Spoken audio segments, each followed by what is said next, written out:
Raja Abia. 2 Tawarikh 13.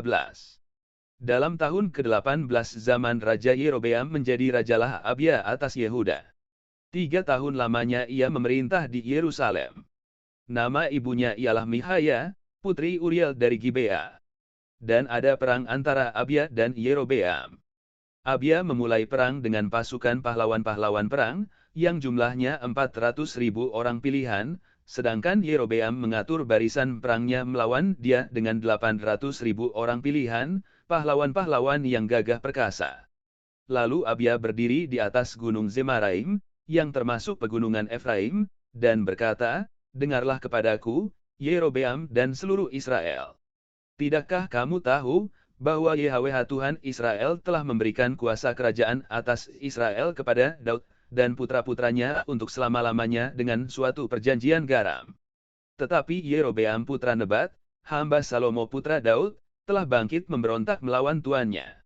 Petualang-petualang, orang-orang Dursila, berhimpun padanya, mereka terlalu kuat bagi Rehabeam putra Salomo, yang masih muda dan belum teguh hati, dan yang tidak dapat mempertahankan diri terhadap mereka.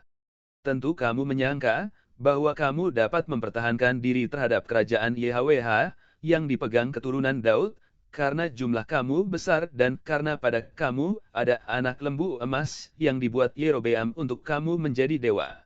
Bukankah kamu telah menyingkirkan imam-imam YHWH, putra-putra Harun itu, dan orang-orang Lewi, lalu mengangkat imam-imam menurut kebiasaan bangsa-bangsa negeri-negeri lain, sehingga setiap orang yang datang untuk ditahbiskan dengan seekor lembu jantan muda dan 7 ekor domba jantan, dijadikan imam untuk sesuatu yang bukan Tuhan.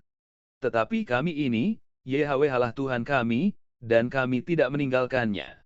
Dan putra-putra Harunlah yang melayani YHWH sebagai imam, sedang orang Lewi menunaikan tugasnya.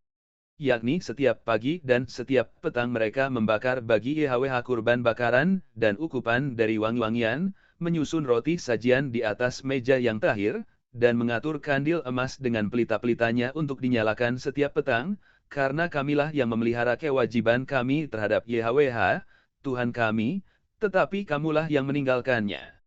Lihatlah, pada pihak kami, Tuhan yang memimpin, sedang imam-imamnya siap meniup tanda serangan terhadap kamu dengan nafiri isyarat-isyarat. Hai orang Israel, jangan kamu berperang melawan YHWH, Tuhan nenek moyangmu, karena kamu tidak akan beruntung. Tetapi Yerobeam mengirim suatu pasukan penghadang yang harus membuat gerakan keliling supaya sampai di belakang mereka, sehingga induk pasukannya berada di depan Yehuda dan pasukan-pasukan penghadang di belakang mereka. Ketika Yehuda menoleh ke belakang, lihatlah, mereka harus menghadapi pertempuran dari depan dan dari belakang.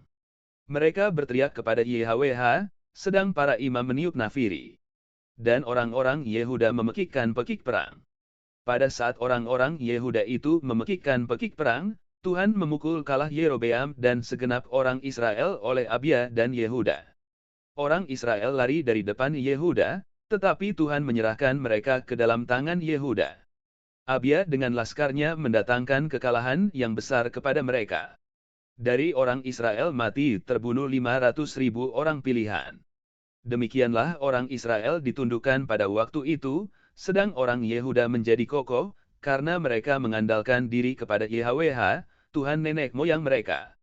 Abia mengejar Yerobeam dan merebut daripadanya beberapa kota, yakni Betel dengan segala anak kotanya, Yesana dengan segala anak kotanya, dan Efron dengan segala anak kotanya.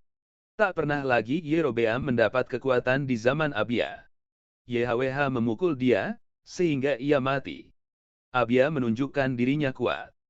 Ia mengambil 14 istri, dan memperanakan 22 anak laki-laki, dan 16 anak perempuan. Selebihnya dari riwayat Abia, langkah-langkahnya dan titah-titahnya, tertulis dalam kitab sejarah Nabi Ido. 2 Tawarikh 14. Kemudian Abia mendapat perhentian bersama-sama dengan nenek moyangnya, dan ia dimakamkan di kota Daud. Maka Asa, anaknya, menjadi raja menggantikan dia. Pada zaman pemerintahannya negeri itu aman selama 10 tahun.